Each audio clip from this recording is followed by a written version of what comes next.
Hey everyone, it's Gina and welcome back to my channel. Today I'm really excited because I am releasing a ebook for you guys to download, and this is a complete wash day schedule.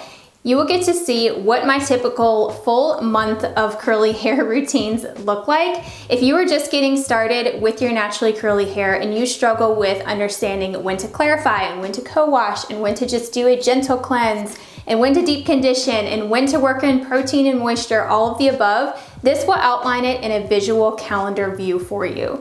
This is definitely not meant to be a strict rule guide though. It's definitely meant to be adjusted based on your hair's needs. So if you have healthier hair, you're definitely not gonna need to deep condition and clarify as frequently. Whereas if you have very dry, damaged hair and you just started transitioning your curls, then you're probably going to need to deep condition religiously once a week to start to see results. So this calendar is definitely more geared towards those beginners that are transitioning, but I'm also going to include a blank version for you to fill in and make it your own. So you can kind of see what my typical month looks like, and then you can also create your own. This is just typically what I do throughout the month. I usually wash my hair about every 3 to 5 days. 5 days is really pushing it. I can usually go 3. So I hope this is helpful to see it in a visual guide. I wish I had something like this when I first started out with my curls because it just makes it so easy to have it laid out for you. I'm going to have it on my blog, so all you have to do is just enter your name and your email to be able to download it and you will get it right away. You also have the option of subscribing to my blog when you download it. So that just means that you will get the blog post that I post once a week on Sunday sent right to your inbox. So it's just an easier way to get like the cheat sheets that I have and the product list and the step-by-step list that go with each video. So you'll get that right in your inbox.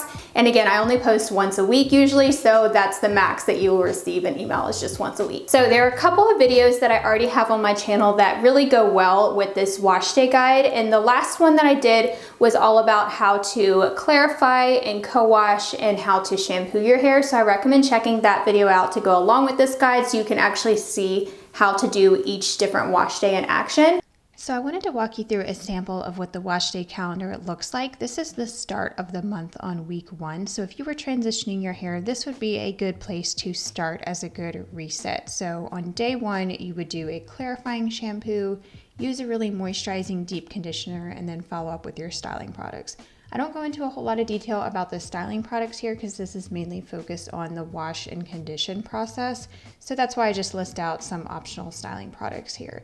But for this deep conditioner treatment, I would opt for a protein-free one here, and we'll talk more about, how to work in protein throughout the rest of the schedule, and you can read more about that in the guide.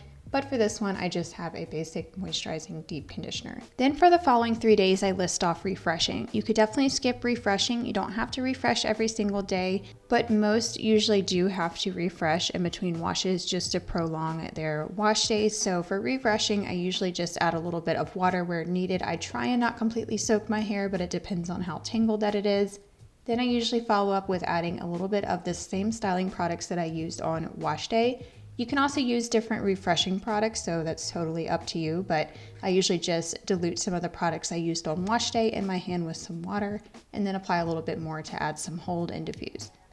Then for the next wash day on Thursday, this is when I would usually use some type of co-wash or a low poo. The main difference between those is a co-wash is a conditioner wash, so it's going to be a conditioner consistency. These usually have little to no lather, whereas a low poo is more of a shampoo consistency. It's more liquidy. It usually lathers up just a little bit. It's a sulfate-free shampoo, but it's the lowest lathering sulfate-free shampoos, if that makes sense.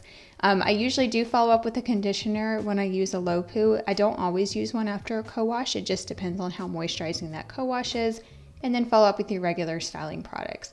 The reason I usually use a very low lathering cleanser in the middle of the week is because I've already clarified my hair, so it's usually not dirty by day 4 or day 5. But that's totally up to you. If you wanted to use a more lathering sulfate-free shampoo, then you could definitely do that. I don't always co-wash, but that is a good option in the middle of the week when you just want to wet your hair, detangle it, and restyle it. So now we're moving on to day 8, which is the following Sunday. So here I listed off using a mild shampoo. So the differences here is this usually has more cleansing ability than a co-wash, but it's not as stripping as a clarifying shampoo. So this is your traditional everyday shampoo that you could use You don't even have to have a co-wash or a low poo. You could literally just rotate between the clarifying shampoo and a mild sulfate-free shampoo.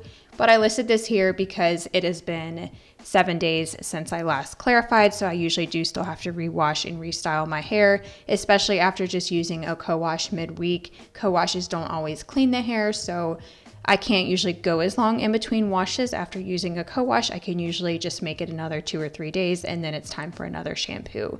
So I don't always clarify every single week, but it really just depends on the type of products that I used. If I did a lot of refreshing and really layered on a bunch of products in the middle of the week, then I will have to clarify again. But most of the time I can just use a regular everyday shampoo. And then I listed off a protein deep conditioner. Now you can totally rotate these. You could do a moisturizing deep conditioner this day and have done the protein one on day 1, up to you. I just recommend rotating between them because you don't want to use too much protein. And then following up with your regular styling products.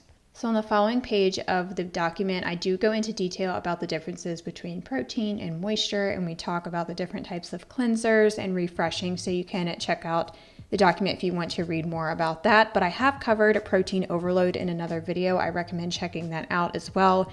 And just be sure to look at your ingredients. I know a lot of you are going to wonder, well, how do I know if a deep conditioner has protein in it?